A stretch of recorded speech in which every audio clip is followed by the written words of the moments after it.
কক্সবাজারের টেকনাফে নিখোঁজের 6 দিন পর দুটি হাতের আঙ্গুল কাটা ও মুখে টেপ মোড়ানো অবস্থায় মাটিতে পুঁতে রাখা সিএনজি চালকের মরদেহ উদ্ধার করেছে পুলিশ। বৃহস্পতিবার 11 ডিসেম্বর বিকেলের দিকে টেকনাফের হুয়াইকং 1 নম্বর ওয়ার্ড চাকমারকোল এলাকা থেকে তাকে উদ্ধার করা হয়।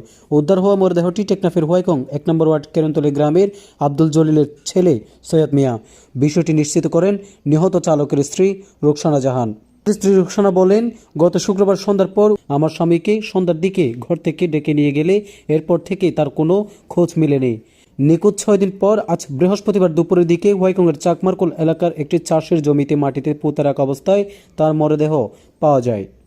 প্রত্যেকটা জ্যাকেট ফ্যান টেঙ্গন নখ পর্যন্ত অলবে হ্যাঁ বুঝলি বের বাদুন কাগরি পে হামিকা তারপরে সুলিয়ে তিনটে থরিঙ্গে হরিঙ্গে দিয়া সিদ্ধি দিয়ে আই আমি সিদ্ধি দিয়ে জানিলে দিশাই না আর ফাটা তাজ্জা আল্লাহ হান্নাদের পুরা পরিবার আল্লাহ আল্লাহ আল্লাহ বিতাসা। এই বিষয়ে হুয়াইকং পুলিশ ফাঁড়ির ইনচার্জ এসআই কুকন্ত কান্ত্রি রুদ্র বলেন, স্থানীয়দের মাধ্যমে খবর পেয়ে বৃহস্পতিবার বিকেলে হুয়াইকংয়ের চাকমারকোল এলাকা থেকে মাটিতে পুঁতে রাখা একটি মরদেহ উদ্ধার করা হয়েছে। মরদেহ উদ্ধারের পর সুরতহাল সম্পন্ন করে ময়নাতদন্তের জন্য কক্সবাজার সদর হাসপাতালে পাঠানোর প্রক্রিয়া চলছে।